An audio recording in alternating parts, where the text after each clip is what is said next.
Olá, meus irmãos e amigos, tudo jóia? Espero que sim. Sou o Matheus, estou aqui hoje para gravar mais um vídeo, mais uma reflexão. Continuamos ainda no Evangelho de Jesus, segundo Mateus comentado. Estamos aí no capítulo 9 e hoje nós vamos ler do versículo 14 até o 16. Não se esqueça de se inscrever no nosso canal, de curtir os vídeos, de compartilhar os vídeos, contribuindo assim com a gente, né, no anúncio da mensagem da Palavra de Deus, com esses vídeos de reflexão da Palavra de Deus. E o que mais importa aqui nesse vídeo é você ouvir a Palavra de Deus. Vamos lá para a nossa leitura de hoje? Mateus 9, a partir do verso 14. Vieram depois os discípulos de João e perguntaram a Jesus: por que nós e os fariseus jejuam muitas vezes, mas os seus discípulos não jejuam? Jesus respondeu: como podem os convidados para o casamento estar tristes enquanto o noivo está com eles? No entanto, virão dias em que o noivo lhes será tirado, e então eles vão jejuar. Ninguém põe remendo de pano novo em roupa velha, porque o remendo tira um pedaço da roupa e o buraco fica ainda maior. Nem se põe vinho novo em odres velhos, porque se alguém fizer isso, os odres se rompem e o vinho se derrama, e os odres se perdem. Mas põe-se vinho novo em odres novos, e ambos se conservam. Enquanto Jesus lhes dizia estas coisas, eis que um chefe da sinagoga, aproximando-se dele, o adorou e disse: minha filha morreu agora mesmo, mas venha impor a mão sobre ela e ela viverá. E Jesus se levantou e o seguiu juntamente com seus discípulos. E eis que uma mulher que durante 12 anos vinha sofrendo de uma hemorragia veio atrás de Jesus e tocou na borda da capa dele, porque dizia consigo mesmo: se eu apenas tocar na capa dele, ficarei curada.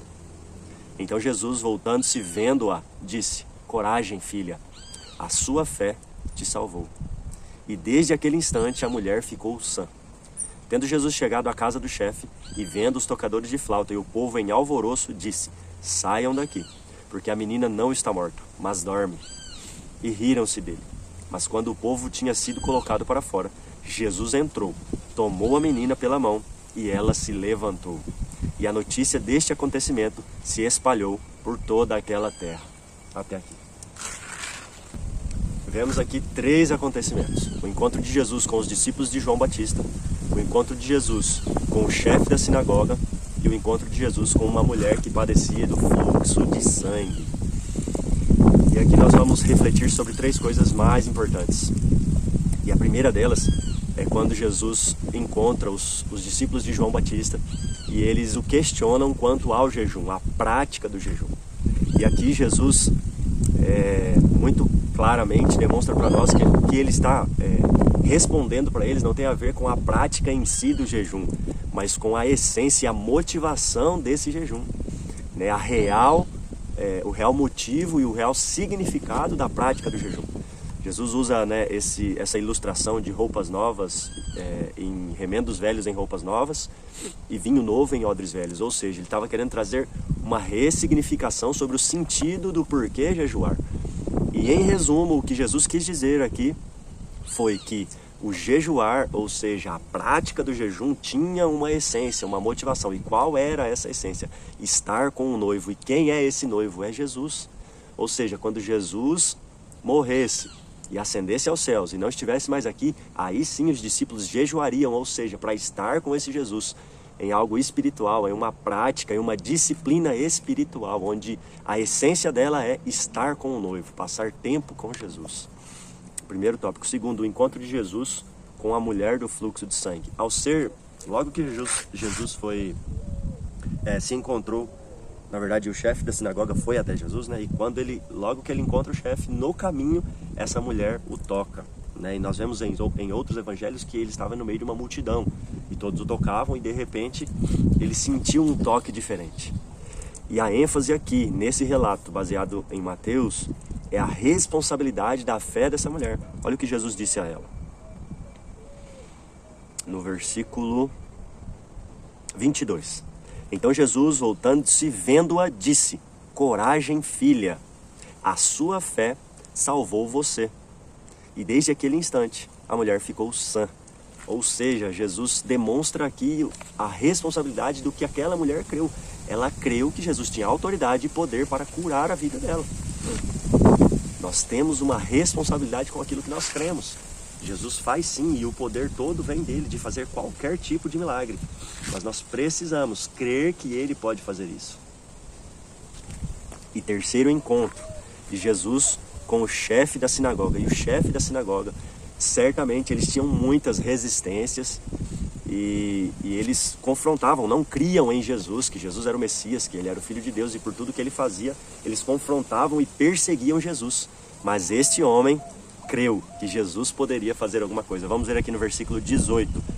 Enquanto Jesus lhes dizia estas coisas, quando ele estava falando sobre o jejum com os discípulos, eis que um chefe da sinagoga, aproximando-se, o adorou, ou seja, reconheceu quem ele era, e disse: minha filha morreu agora mesmo, mas venha impor a mão sobre ela e ela viverá. O cara falou: cara, eu sei quem você é, você tem poder e autoridade para fazer alguma coisa pela minha filha. E nós vemos o que aconteceu, né?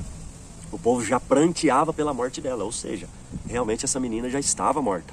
Mas Jesus, retirando todos dali para fazer para ter um momento, né, de um milagre específico juntamente com seus discípulos e com os da casa, ele retira todo esse povo, ou seja, uma multidão, e chama na intimidade os da casa e os seus discípulos para ver, né, a manifestação do seu poder e da sua autoridade sobre a vida. E Jesus chama de volta essa menina à vida e ela viveu. A Bíblia diz que ela se levantou, em outros relatos, né, ela ressuscitou. E essa notícia se espalhou por toda aquela terra. Jesus tinha um propósito em cada ação e em cada feito dele. E esse foi mais um das coisas que ainda não se via naquele lugar, né? Não se ouvia manifestação tamanha de poder e autoridades divinas, né? Assim como Jesus estava manifestando, o reino de Deus tinha chegado e o povo estava testificando e ficando maravilhado com essa autoridade e poder de Jesus. Essa é a nossa reflexão de hoje, esses 3 encontros de Jesus. Vamos orar? Pai, em nome de Jesus, muito obrigado pela Tua palavra. Obrigado porque o Senhor traz o verdadeiro sentido da verdade de todas as coisas. O Senhor demonstra para nós que as práticas espirituais, elas têm uma essência e uma motivação.